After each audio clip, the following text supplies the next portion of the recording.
Hey, Brandon here. Welcome back to another episode of the 2023 NFL Draft Rookie Report. Today, we are going to talk about TCU running back Kendre Miller.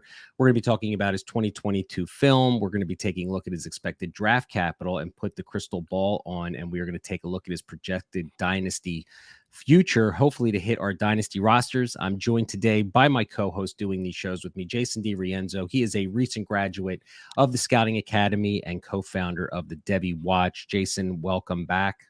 Thank you, Brandon. We got a good one tonight to talk about. We do. We got a couple. We've been doing some good ones. We got Jalen Hyatt done. We got Blake Corum done. Jordan Addison. So hit that subscribe button. Check out all the other shows in anticipation of these films and these profiles and reports that we're doing. I'm also making a lot of films of these players. So at the end of the show, I'm going to put two links to two of Miller's films that we watched. We watched a lot of most of his games, but then I'll be linking some films right to this show so you can go right into scouting him for yourself and see if you agree with Jason and I and our analysis. He is a rising running back, Jason. I think he has been super productive this year. He's a 6 foot, 220-pound power back. He has on the season through week 11 of college football, 174 attempts, 1,147 yards and 13 touchdowns. And I know last year he led college football with the highest yards per rush at 7.6 or 7.5, I think. Yeah. This year he's at 6.6. All throughout his career, the kid has been over 6 yards per carry.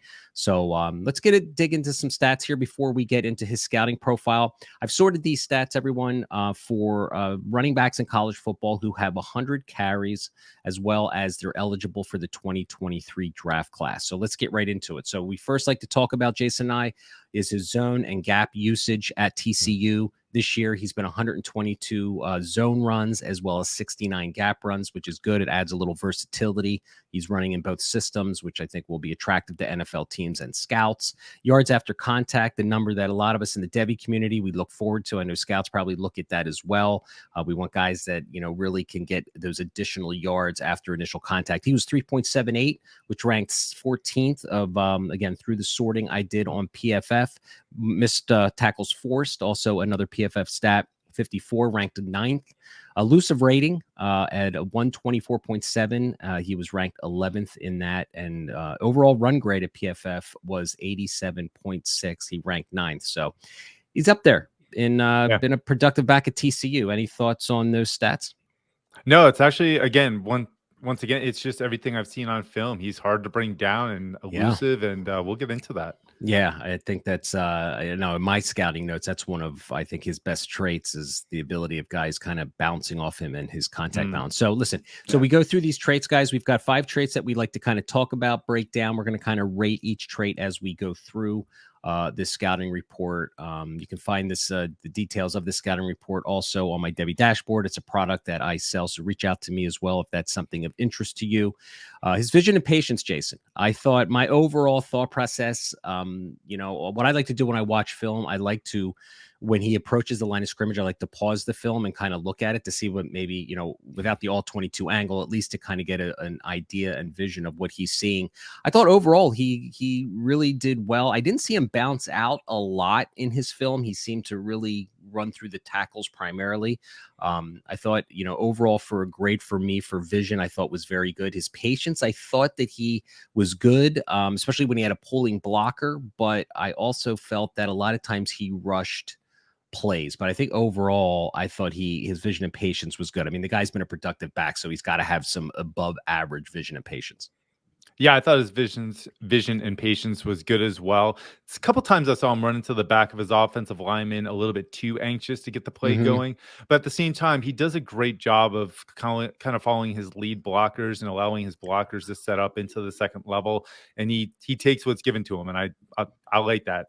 He's not overly trying to do too much, but he's also not doing enough behind the line of scrimmage. So right there in the middle.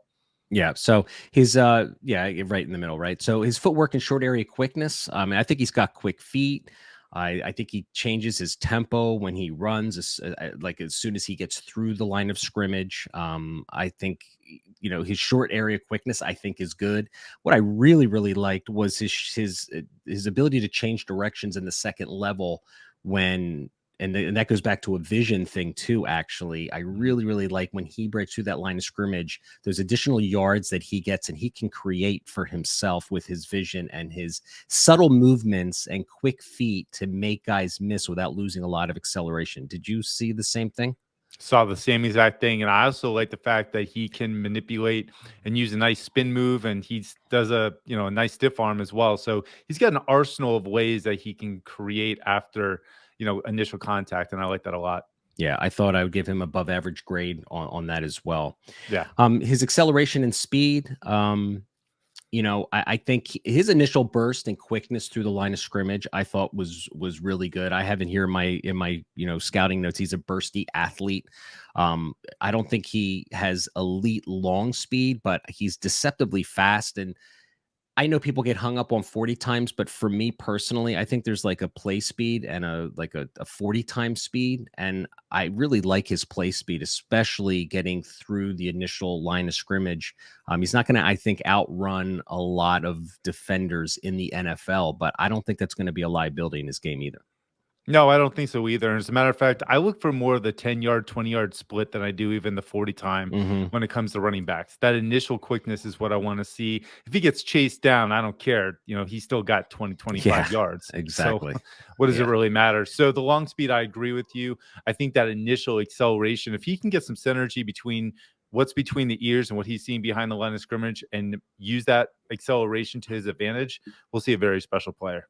Yeah, I do too. Now, his strength and contact balance, I think, is one of his calling cards, right? I mean, so good. Yeah, it really is. I saw a lot of guys take bad angles. That kind of relates more to his speed, right? But I think he's a powerful downhill runner. I think he runs a little upright sometimes, but for the most part, he is the one giving the licks. But man, again, in the second level and his ability to kind of shed tackles when he is, accelerating, in the second level is really where I came most impressed overall with his film from a whole standpoint, is what he can do in the second level. And I think that's going to be exciting for NFL, scouts.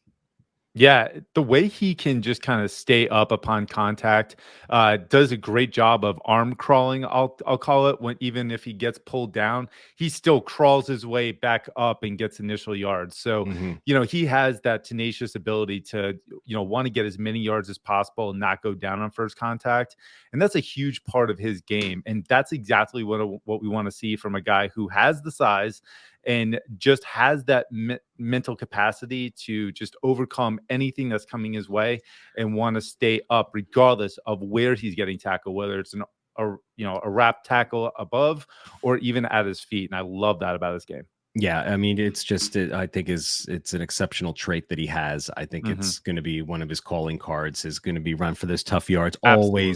Always getting the additional yard or two.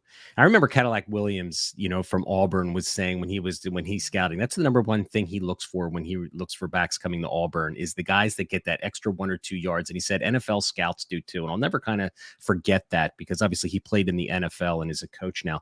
But I think that's going to be one of his big traits, and something a lot of scouts are going to be talking about as we head to the draft. Now, as far as his pass catching, he's on pace to do 15 receptions this year. He's not really utilized in the passing game a lot. But as we've seen with Kenneth Walker this year playing for Seattle, the guy is catching the ball out of the backfield there.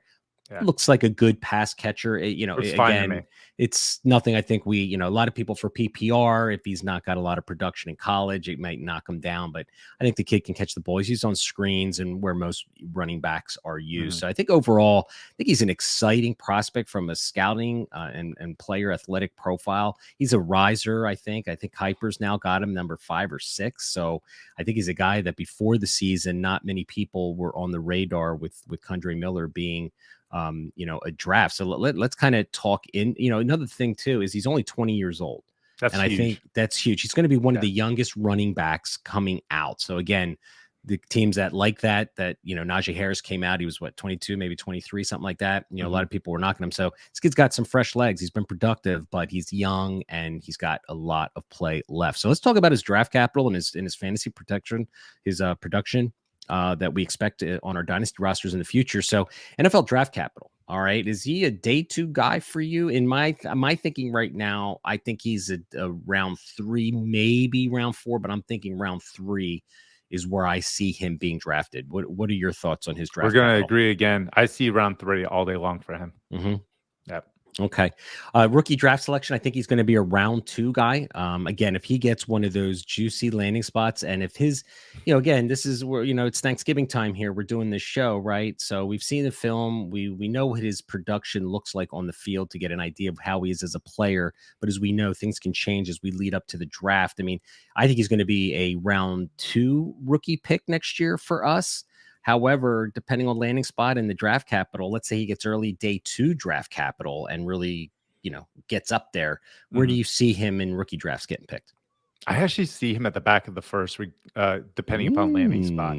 And the reason I say that is because you and I are doing something right now. And as we're doing it, I'm thinking to myself, I'm like, there's a possibility that Kendre Miller can find his way into the back end of the first. I don't have a doubt that that's possible. Yeah, with Jason and I, we're in the middle of a Devy. We're gonna do our first rookie mock, right? And I think we're in the middle of round 2, and he has not been selected yet. So I'm gonna rush to pick him. I've had close calls. Yeah. I think I landed him with the Eagles too. So that would be an interesting spot. Did. I saw that. So all right, let's talk about his fantasy value, right? Let's say he gets the day 2.